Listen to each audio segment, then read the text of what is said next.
Hi, for today's vlog ay tingin tayo ng bahay. Hey, it's me.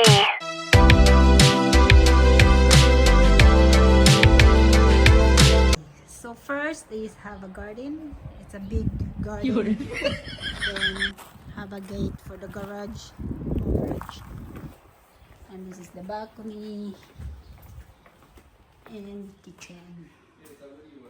So this is the kitchen, which is the sink is here.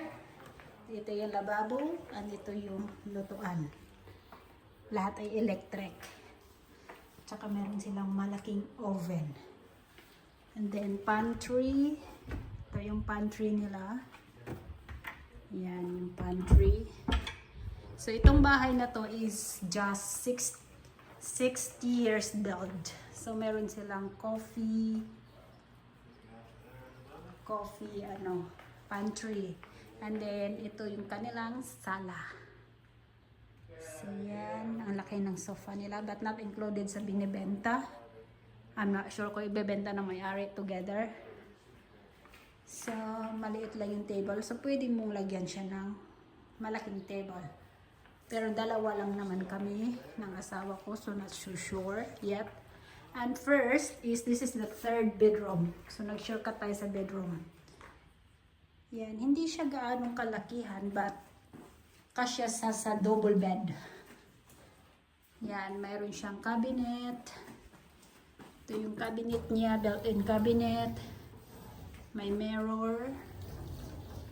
Yan, hangeran. So, ganon. And then, ito yung bath. Ito yung toilet. Mostly dito sa Australia, is separate talaga yung toilet nila.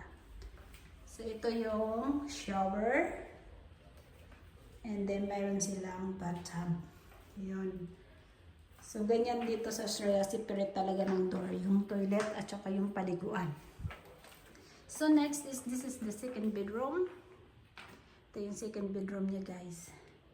The same sa kalaki doon sa kabila.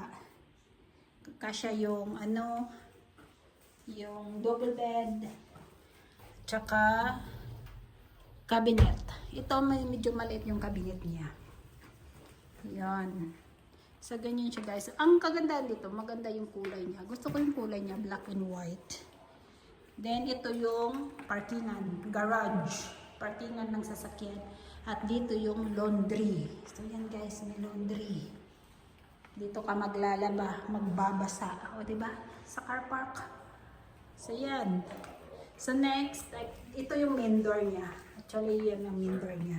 So this is the bedroom, master bedroom.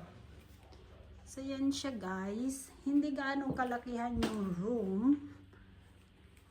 Tapos yan. Ito yung labas. Yan yung road. Tsaka merong TV. So yun siya. Hindi siya gaanong kalakihan. Pero pwede na sa small family.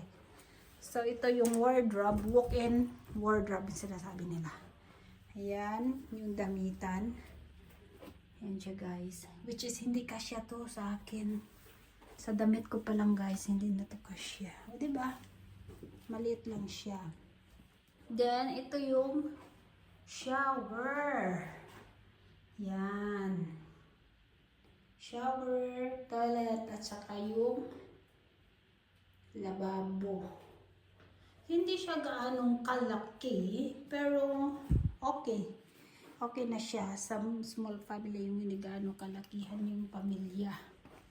So, ganyan siya. Kung gusto mong manood ng TV na nasa bedroom ka, so ito na lang. Dito ka na lang manonood. Pero ang kasi dito, guys, hindi ka guys sa Pilipinas na pag may bedroom is nasa siya. Nasa main door. So ito yung main door. Lalabas tayo. Mahangin. So ito yung labas niya. Yan. So ito yung sabi ko kanina na pwede kang mag-park kung may malaki kang sasakyan. Kasi ito yung garage. Ito yung pasukan ng sasakyan. So, yan yung yung bahay. Mga bahay kasi dito sa Australia is hindi ganong mataas. Kasi, siya, hindi hindi siya pwedeng mataas kasi malamig kasi itong lugar namin. So kailangan ganyan lang siya pero malaki na siya tingnan sa loob. Maliit lang siya tingnan sa labas pero malaki na yan siya guys sa loob. So mahal ito, mahal. So sarado natin. Yan ganyan yung loob niya. Malaki siya dito. So yan siya guys. Tapos yan ang mga neighbor. Sosyalan ng mga neighbor niya, 'di ba?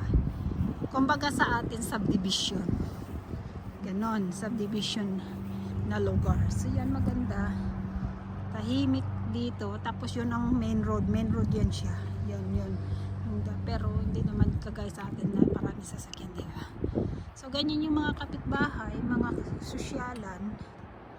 So yun. Yan, sosyalang lugar niyan.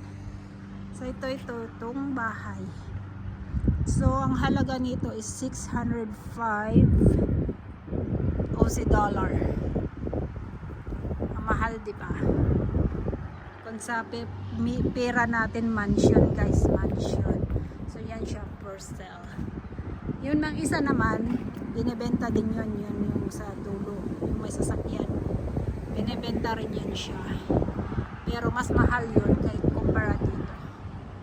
So yan guys, yan yung bahay na tiningnan namin for today's video. Kasi nagpaplano kaming bibili ng bahay pero hindi kami ang titira. Paparintahan muna namin, ganon. Tapos one day kung gusto namin tumira, so lilipat na lang kami dyan. So yan guys, ito yung bahay na aming tiningnan for today's video. This is Kate Timson.